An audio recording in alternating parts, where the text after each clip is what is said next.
నమస్తే, welcome to 99 TV. నేను జ్యోతి. Updates చూద్దాం. దశాబ్దాల సంప్రదాయాన్ని బద్దలు కొడుతూ సచివాలయంలో జరగాల్సిన కేబినెట్ భేటీ ఈవేళ మేడారంలో జరగనుంది.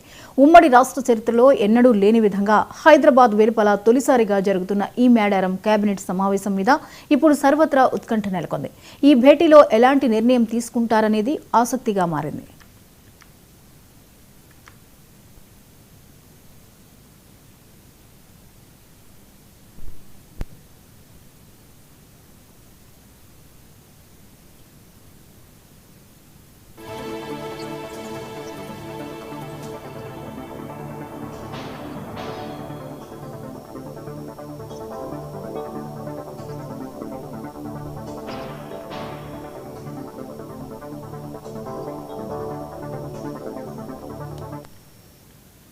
వనదేవతల సన్నిధిలో సీఎం రేవంత్ అధ్యక్షతన సాయంత్రం 5 గంటలకు హరిత హోటల్ వేదికగా కేబినెట్ కీలక సమావేశం జరుగుతుంది.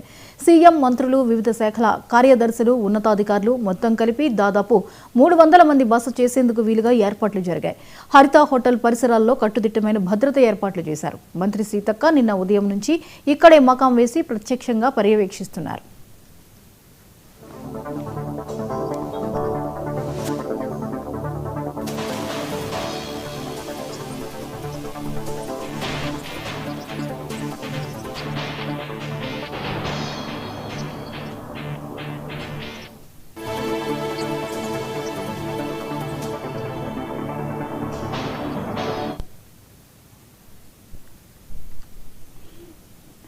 ఇక దశాబ్దాల సంప్రదాయాన్ని బద్దలు కొడుతూ సచివాలయంలో జరగాల్సిన కేబినెట్ భేటీ ఈవేళ మేడారంలో జరగనుంది. ఇక ఈ అంశంపై మరిన్ని అప్డేట్స్ ని స్పెషల్ కరెస్పాండెంట్ రాజ్ కుమార్ అందిస్తారు.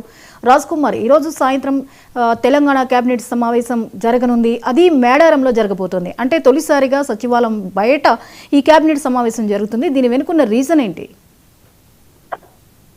జ్యోతి, రాష్ట్ర ముఖ్యమంత్రితో సహా మంత్రివర్గ అధికారులు మొత్తం కూడా ఈ రోజు మేడారం చేరుకోనున్నారు. దీనికి సంబంధించి ఇప్పటికే అన్ని ఏర్పాట్లు పూర్తి చేయడం జరిగింది. దాదాపు కనీవిని ఎరగని రీతిలో భద్రతా ఏర్పాట్లు. ఎందుకంటే అడవిలో మంత్రివర్గం జరగడం మొట్టమొదటిసారి ఇది చరిత్రలో నిలిచిపోనుంది. దీనికి సంబంధించి ఎందుకంటే మేడారం జాతర సమీపిస్తుంది. మేడారం వనదేవతలకు సంబంధించినటువంటి ప్రాంగణం కూడా కొత్తగా ఏర్పాటు చేయడం జరిగింది.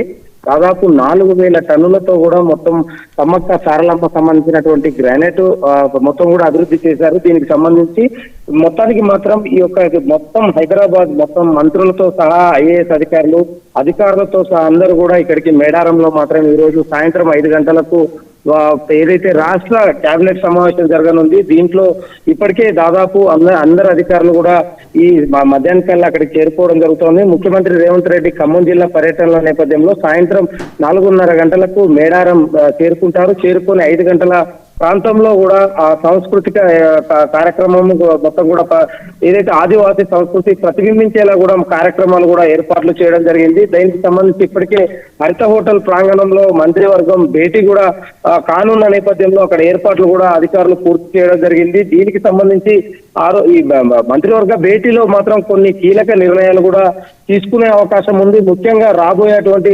మున్సిపాలిటీ, కార్పొరేషన్ ఎలక్షన్లతో పాటు వాటిపై చర్చ జరిగే అవకాశం ఉంది. ఎందుకంటే ఎన్నికలు నిర్వహిస్తే ఎక్కువ సీట్లు సాధించాలి, ఎక్కువ కూడా కార్పొరేషన్లు గెలవాలి అన్న వ్యూహాలు ఈ మంత్రివర్గంలో కొన్ని కీలకం కూడా జరిగింది. కాబట్టి ఇప్పటికే ఈ ములుగు జిల్లా ప్రాంతం సంబంధించినటువంటి తాడ్వాయి కావచ్చు, టెంట్ సిటీ కూడా ఏర్పాటు చేయడం జరిగింది. దాదాపు 40 తాత్కాలిక గదులు కూడా ఏర్పాటు చేయడం జరిగింది. అధికారులకు ఇక్కడ ఎలాంటి ఇబ్బందులు జరగకుండా కూడా ఏర్పాట్లు పూర్తి చేయడం జరిగింది. కానీ ఈ సీఎం ఒక అడవిలో మాత్రం ఇలాంటి కేబినెట్ సమావేశం, మేడారం జాతరకు సంబంధించిన దాంట్లో ఇలాంటి ఒక కేబినెట్ సమావేశం పెట్టడం ఇది చరిత్రలో మొదటిసారి.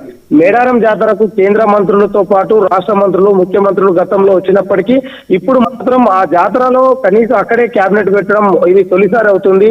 దీనికి సంబంధించి ఇప్పటికే ఈ పర్యటనకు సంబంధించి పోలీసులు మాత్రం ఎక్కడ కూడా ఎలాంటి ఇబ్బందులు కలగకుండా భారీ భద్రత మధ్య ఇప్పటికే అటు మావోయిస్టుల నుంచి చాలా అటు ప్రాంతం అయినప్పటికీ అక్కడ ఎలాంటి ఇబ్బందులు కలగకుండా దాదాపు 1600 మంది పోలీసుల కట్టుదిట్టమైన భద్రతా ఏర్పాట్లు చేయడం జరిగింది. ఒక 9 ఎస్పీ స్థాయి అధికారులతో పాటు 5 ఎస్పీ స్థాయి క్యాడర్ ను కూడా అక్కడ మొత్తం భద్రత పర్యవేక్షిస్తా ఉంది. ఇప్పటికే దానికి సంబంధించి ఇంటెలిజెన్స్ వర్గాలు కూడా ఎక్కడ కూడా ఎలాంటి ఇబ్బందులు లేకుండా అన్ని ఏర్పాట్లు చేయడం జరిగింది. సీఎం పర్యటన సందర్భంగా మేడారంలో ఇవాళ ట్రాఫిక్ ఆంక్షలు కూడా నిర్వహించడం జరిగింది.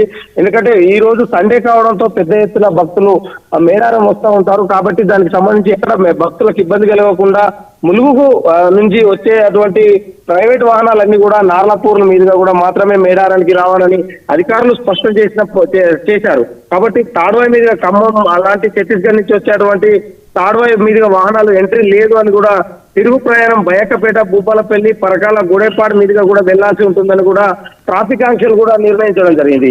కాబట్టి ఈ రోజు రాత్రి కూడా ముఖ్యమంత్రి ఇక్కడ కేబినెట్ సమావేశం కొన్ని నిర్ణయాలు తీసుకున్న తర్వాత అక్కడే హరిత హోటల్లో బస చేసి రేపు మార్నింగ్ 7 గంటలకు మొత్తం కూడా ఏదైతే మేడారం కూడళ్ల వద్ద కూడా ఏదైతే ఆదివాసీ సంస్కృతి ప్రతిబింబించేలా కూడా ఇవన్నీ కూడా కూడళ్లను కూడా పెద్ద ఏర్పాటు చేయడం జరిగింది. వీటన్నిటిని ముఖ్యమంత్రి చేతుల మీదుగా కూడా మొత్తం విడుదల చేయనున్నారు. కాబట్టి దీనికి సంబంధించి అక్కడ ములుగు ప్రాంతం మేడారం సంబంధించినటువంటి దాంట్లో డ్రోన్లు ఎక్కడ ఎగరవేసినా కొన్ని కఠిన చర్యలు తీసుకుంటామని ఇప్పటికే ఎస్పీ కేకాన్ సుధీర్ రామ్నాథ్ కూడా తేల్పడం జరిగింది.